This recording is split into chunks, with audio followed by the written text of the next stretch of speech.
I'm Aubrey Sitterson, and this is SKALD. You're listening to the only story that matters. I write each episode myself, and then I perform them in one single, flawless take. I do it in the style of the Scandinavian bards from which this show takes its name, the SKALDs. I've put out a new episode every single week for more than a year and a half, but there's nothing wrong with starting with this episode. Once you're on board with the only story that matters, you can go back and binge previous ones, or pick up the prose volumes available exclusively on Amazon. This isn't me reading you a story. This is me telling you a story. This is SKALD, part 84.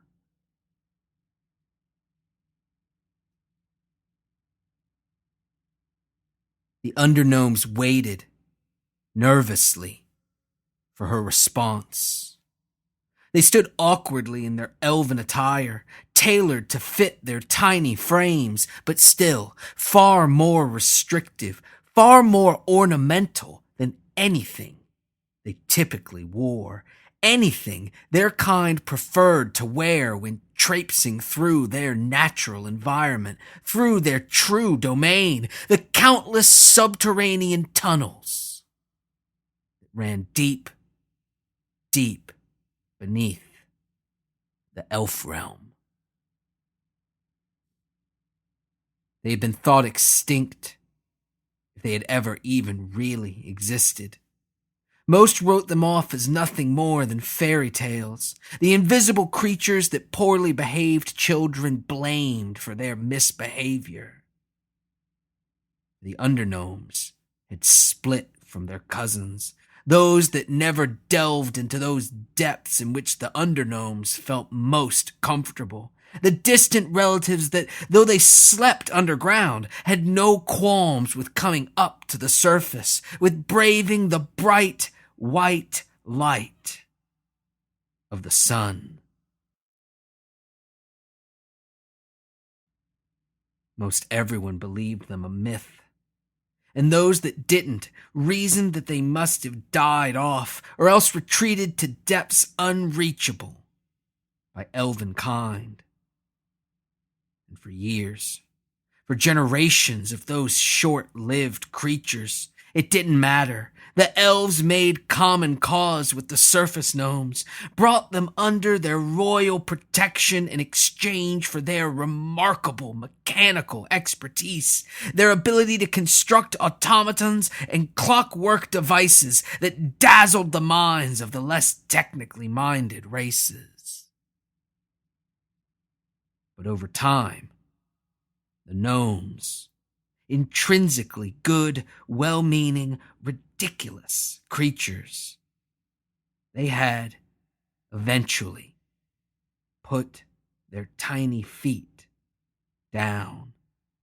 They had refused to do that which was required of them, to do that which they were commanded to do, and they were punished accordingly. They were punished invariably with death, with one form of death or another. They were marched into that inky black void of nothingness in full sight of their fellows, so that they would not make the same mistake, the same fatal error, so that they would not disobey her, the queen of the elves, Enlith. But eventually, she had pushed too far. She had asked too much for machines that the gnomes, even in the name of self-preservation, could not justify crafting. They could not come to grips with the death and destruction that their handiwork would bring into the world. And so the Queen's Guard, Her soldiers, her war priests, her clerics, and her mages, they did what they always did. They began to slaughter the gnomes until they relented, until their spirit broke. But this time, the elves butchered the gnomes in vain, because their spirit had already been broken. It had been broken long ago, and they knew that a life having brought such misery into the world, one lived under the shadow of their terrible transgressions. They knew that it would not be a life worth living. And so the High Elves went about that grisly slaughter. They cut down the gnomes, the ones who had disobeyed their orders, disobeyed their queen, disobeyed Enlith. They continued the slaughter, viciously, tirelessly, leaving the most capable scientists and tinkerers for last, hoping that as they watched their brothers, their sisters, their husbands and their wives, their parents and even their children cut down, that they would relent, that they would agree to do as they had been commanded.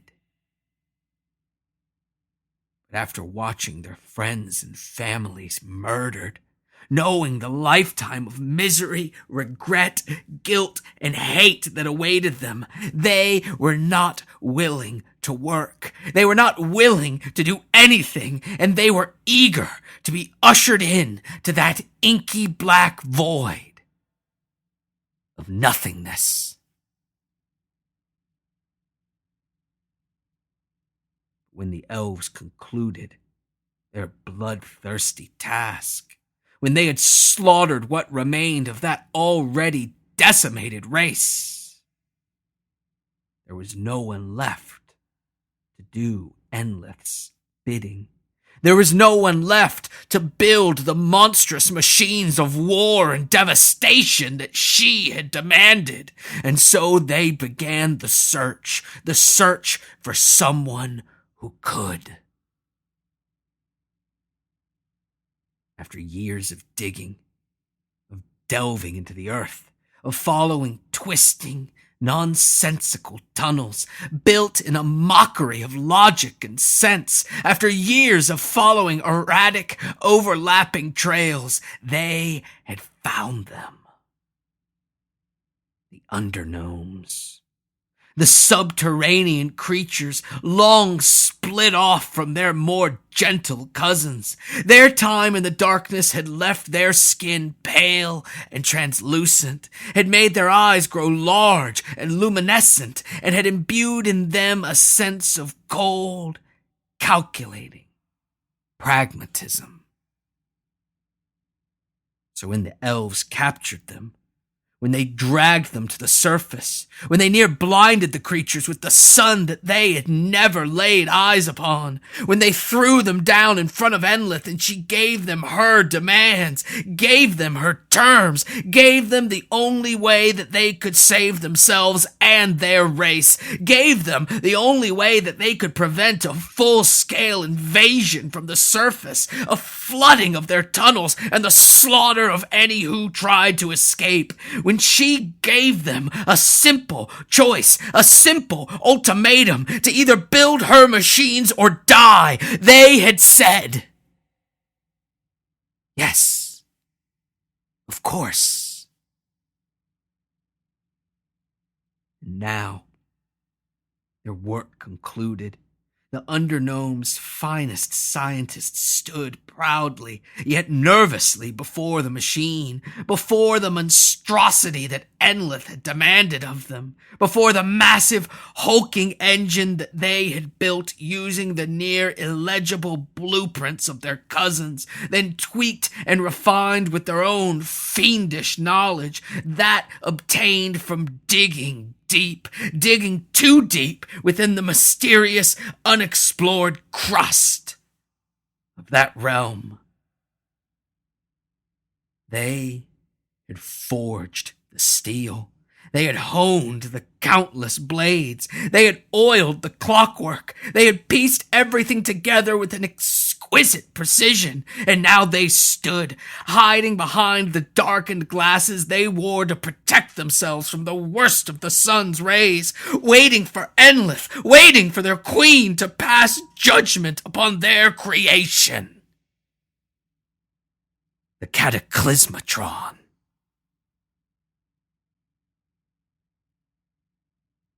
They watched and they waited for an interminable moment as Enlith walked around the machine, ducking under its gleaming blades and peeking into its mysterious inner workings until eventually she stopped, turned to the gnomes, speaking to whomever would dare meet her penetrating gaze, and she spoke coldly and confidently.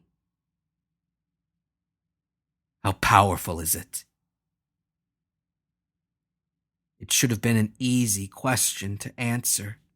It should have been easy for the gnomes to speak in glowing terms of their work, to offer vague platitudes, to describe the new cataclysmatron as the first of its kind, as the pinnacle of gnomish ingenuity, as having built upon and improved the work of their more squeamish cousins. But even though it would have all been true, they couldn't. Because under that icy stare, when confronted with the angular face of the elven queen, one that had been made more lovely, more terrifyingly beautiful by age, one framed by hair gone not a dull gray, but a gleaming silver, they were cut to the quick by that royal visage. They knew that their queen did not desire platitudes or hyperbole, would not accept any vague self-aggrandizement. No, what she required, what she demanded was the truth. Simple and unvarnished. My queen. One of the gnomes, not the leader, not the smartest, not even the one who had done the most work upon the cataclysmatron, but rather the bravest of their number. She spoke up. My queen, it is extremely powerful. Enlith turned her icy stare, bringing its full weight to bear upon the small female gnome who had spoken to her. How powerful. The gnome swallowed hard and brushed her messy hair back from her face. It can defeat, it can decimate, it can slaughter an army in a single morning. Enlith nodded and lowered her brows. Very good. But what about a horde? The gnome was confused. A horde? I don't understand. Enlith stalked forward, menacingly. A horde, you ridiculous little creature. Not an army moving in formation, not a line that can be broken and dismantled, but a heaving, convulsing horde, one that attacks without logic or strategy, one that attacks from all sides. Can it defeat one? The brave little gnome looked from left to right, eager for assistance from her fellows. But she found none. She found nothing but cowardly, craven gnomes, ones that had stepped back to allow her to address their terrifying queen, and now stood with heads lowered, a gesture of fear masquerading as respect. I, the gnome stammered, searching for the right answer, searching for the correct answer, searching for the true answer, and hoping that they matched. I believe so. Endless sneered. It better. Otherwise, you will have proven yourselves worthless to me. Enlith turned to the elves that accompanied her everywhere, silently following in her shadow. She turned to the twins, one boy and one girl, Harrow and Glera. She turned to speak to her son and her daughter, her children, though they had long ago reached maturity. But before she could issue forth words from her narrow, severe lips, she was interrupted by a series of riotous shouts, of terrified screams coming from outside the undergnomes' workshop. The gnomes scattered at the commotion as Harrow and Glera drew close to their mother. Harrow with his slender bow, and Glera with her long, delicate axe. A pair of guards took up defensive positions around the door, doing as they were trained to do, as they were born and bred to do, as Enlith let out a harsh whisper. "What is it?" One of the guards, after directing the other to bar the door, to put the heavy bolts into place, he turned, his face a mask of stoicism, and he spoke.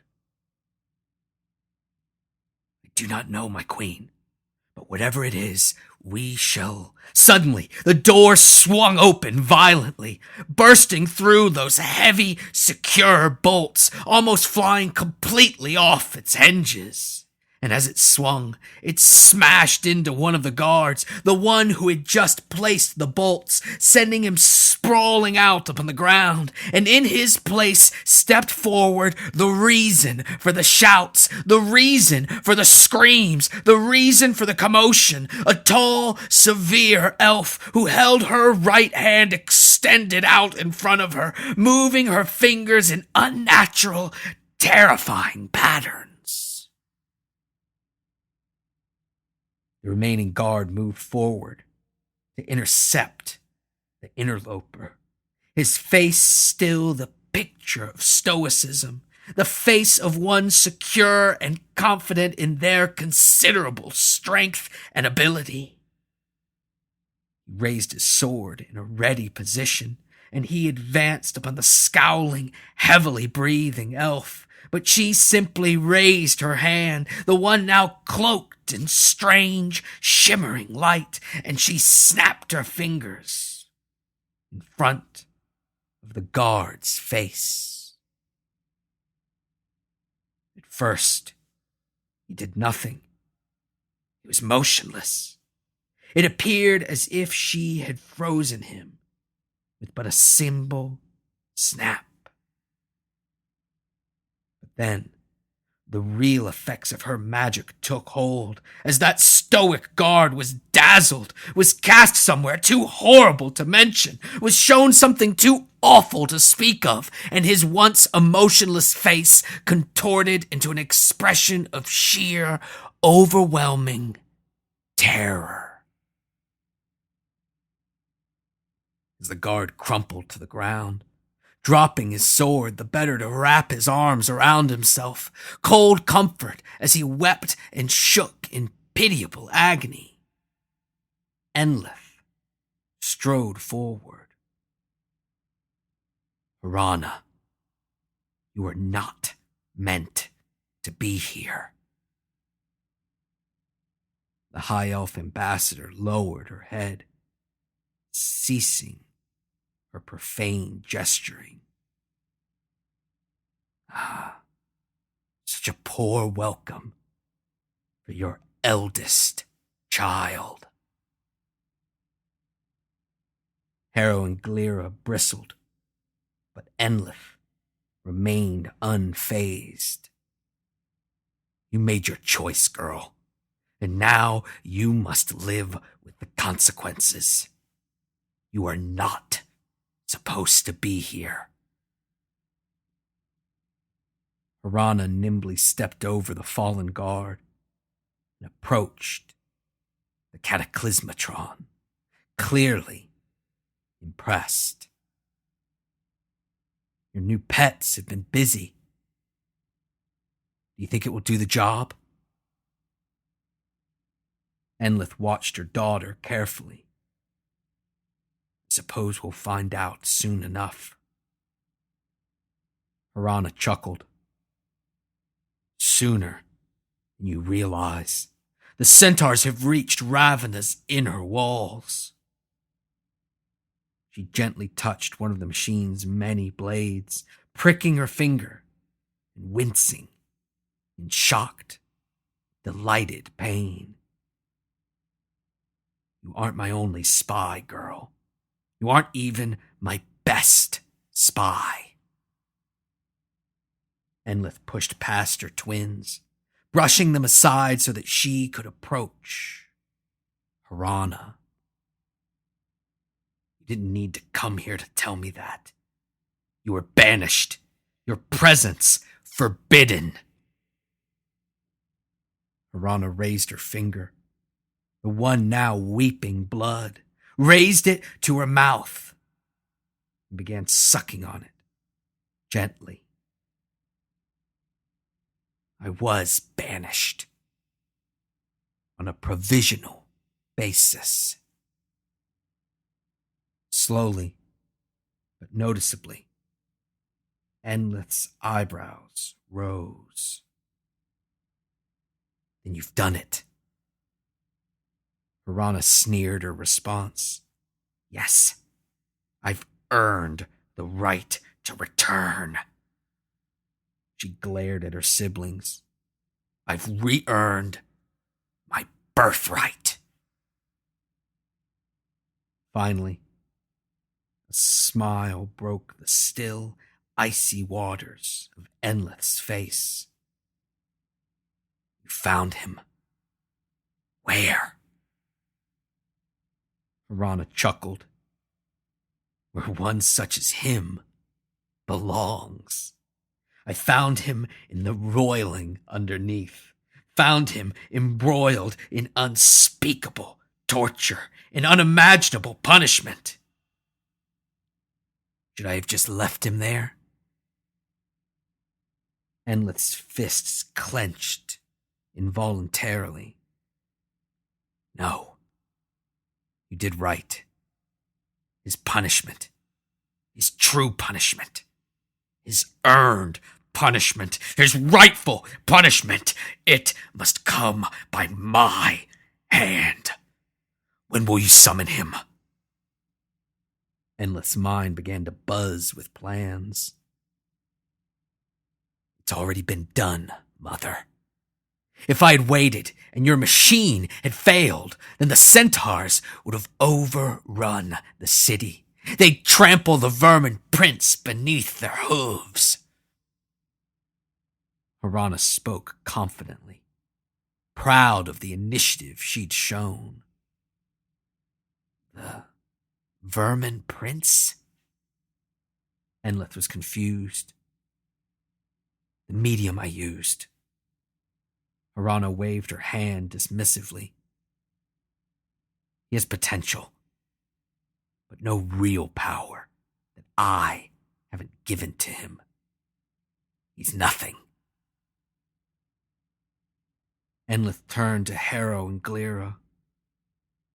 Start making the preparations. Swordsmen, archers, and war priests. Small, but effective. The twins nodded. knowing full well what their mother required, anticipating the needs of her expedition.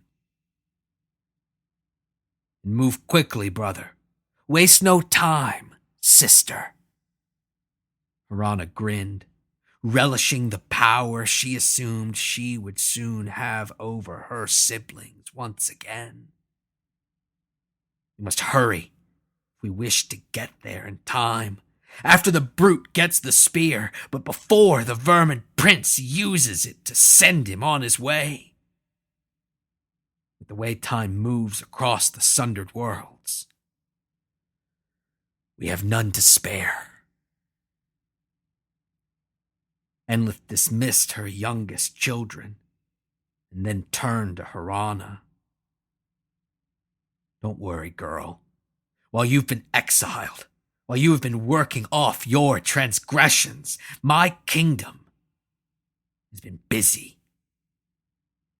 You have completed your tasks properly. We are more than ready to finish the job. Enlith turned to the gnomes, the ones that had just started to come out of hiding. Prepare the cataclysmatron.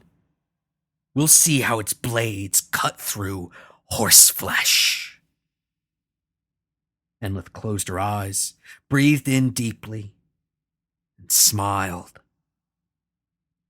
I will save Ravena.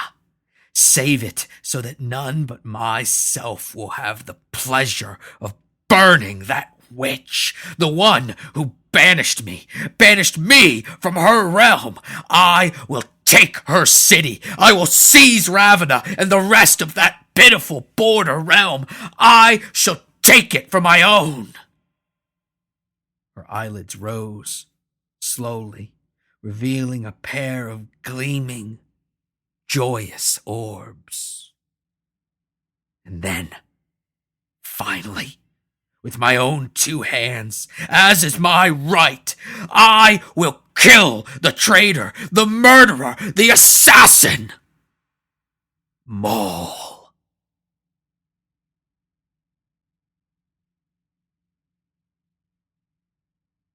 Thanks for listening to this, the best episode of SKALD yet. I love doing the show, and I'm delighted that a year and a half after starting it, it continues to grow and find new listeners. But here's the thing. In order for the show to keep growing, I need your help spreading the word. That means talking about it on social media, posting links on Facebook and Twitter, telling your in-real-life friends and family, and of course, leaving reviews on iTunes and Stitcher. If you leave a good one, I'll even read it here on the show. SKALD is an old idea. It's one story told by one guy in one take. It's done as a kind of homage to the bards of old, people who would travel from town to town, telling stories and singing songs to earn their room and board. And just like those traveling bards, I don't have advertisers. I don't have sponsors to help cover my costs. What I have are patrons. People who, since they love the show, since they love having it waiting for them every Tuesday morning, are happy to throw a few bucks into the hat every month just to keep it going. If you enjoy the show, if you acknowledge that your life would be poorer without SKALD in it, please go to patreon.com/SKALD today and sign up to do something awesome, to do something profound, to do something revolutionary. Sign up to cut out the middleman and start supporting the stuff you love directly. As always, if you want more information about me, SKALD, my wrestling talk show Straight Shoot, my comics work, including the upcoming G.I. Joe series at IDW, contact information, bio, social media, merch, or anything else, you have to head to aubreysitterson.com. I update it constantly, and it has everything on it. Finally, my weekly recommendation. Since these are recorded in advance and folks like to binge watch stuff, chances are that you've already made it through the Luke Cage Netflix series. If you haven't, though, get on it. You don't need to have watched Daredevil or Jessica Jones. I didn't, and I love it. It's the absolute right blend of black history and politics, blaxploitation swagger, earnest genre storytelling, and gonzo comic book action with an absolutely killer soundtrack.